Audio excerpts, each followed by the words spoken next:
Good afternoon, everybody. This is Strib. Just a couple of little things. I wanted to show you the neat gun rack that my son put up for me this past Labor Day. It's an Amazon special, but it had some wood trim, and I thought that was pretty kind of cool because what I wanted it for was to display the mostly antique firearms that I have that have wooden stocks. So let me show it to you. It's kind of cool.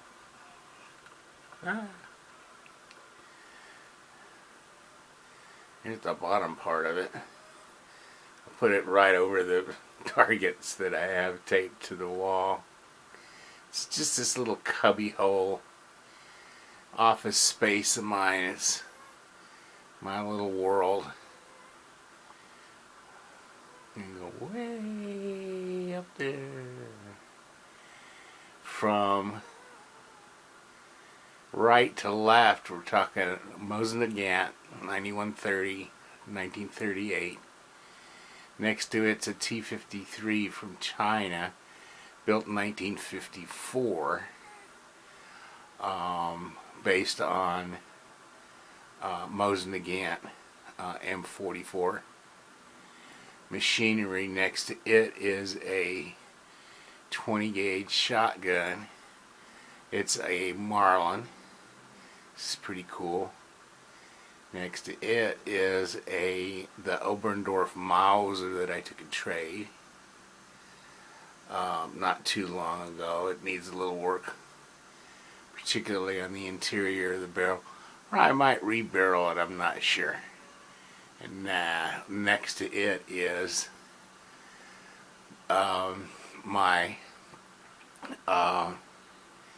it's a 22 caliber version of the M-1 carbine from World War II that Chiappa makes, and it was actually the last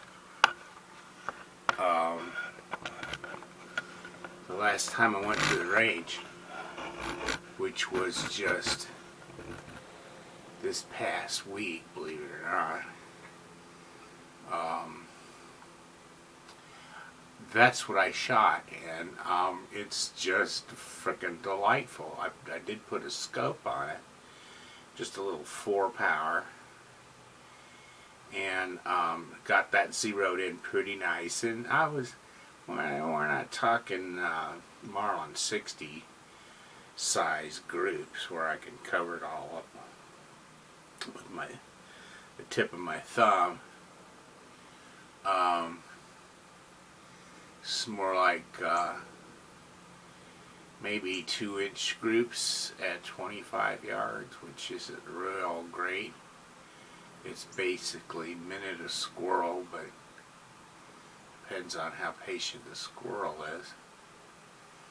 It's strictly a range toy. It has absolutely no use whatsoever.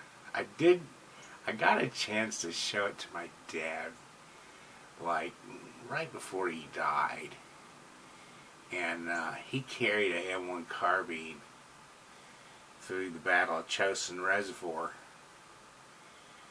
in Korea in late November and December 1950, when the Chinese attacked them, mostly Marines, but there are a couple regiments of Army there, 31st and 32nd regiments, and Dad was in the 31st. And he loved the little gun. Now, my dad was a hell of a shot. He was also, paradoxically, since he was a man of few words, a really good instructor of shooting. So,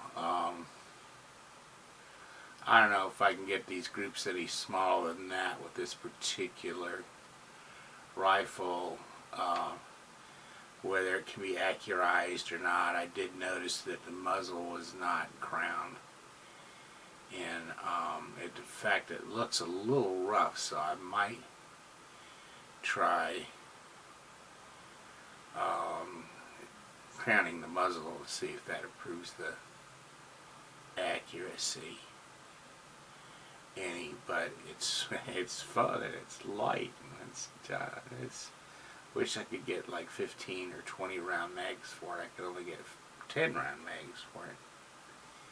But it's, you know, it's the way things are in the 22 world. I'm hoping if I have the strength, the next time I go to the range, to schlep down my AR-15, because I got a CMMG 22 conversion kit, the latest version of that, and have that installed in there, and can't wait to see if I can get it at least to work a little bit better than the first time I went through a CMMG conversion kit, which I ended up building a whole dedicated 22 rifle around it, and we'll see. I'm not going to expect any kind of accuracy out of that either, which is, it's kind of frustrating because I love shooting 22, and my dad taught me how to get tiny little groups out of 22s at 25 yards back when I was a kid. But and then, you know, the only thing else I gotta say, there's been a lot of dying lately. My good friend Kevin Peace came down with, once they diagnosed him, it was stage 4 lung cancer, and he was dead in less than a month. It was funny, I ran into his son, because I'd given him a rifle a long time ago. It was an old, I had this thing at the time to take a Mosin Nagant and chop it down a little bit, put it into a Monte Carlo stock, and turn it into a deer rifle. And that's what I did, and it was as ugly as a fucking rifle I ever saw in my life. So I ended up giving it to this guy. He had just finished his apprenticeship as an electrician. He says, "Thanks a rifle, man. Anytime you need any kind of electronic shit done in your house, you just let me know. I'll do it for nothing." So I didn't know if he remembered that even that rifle or not, and he came up with his buddy at the funeral, at his dad's funeral, and says, "This is Strib, man. Strib, how are you doing?" And, "Well, I can't walk, but other than that, I'm kind of hanging in there." And he says, "This is the guy who gave me the shoulder buster."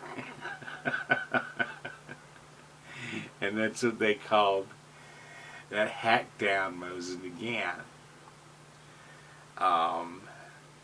My son did the hacking for me, and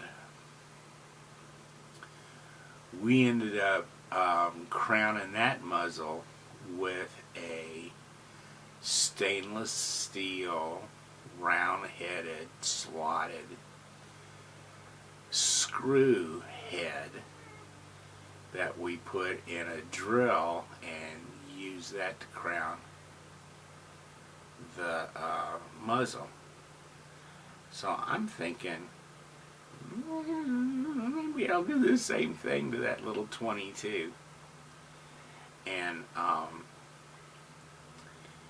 and that's kind of scary, and you know, I did pay $400 for that rifle, so I don't want to screw it up too bad.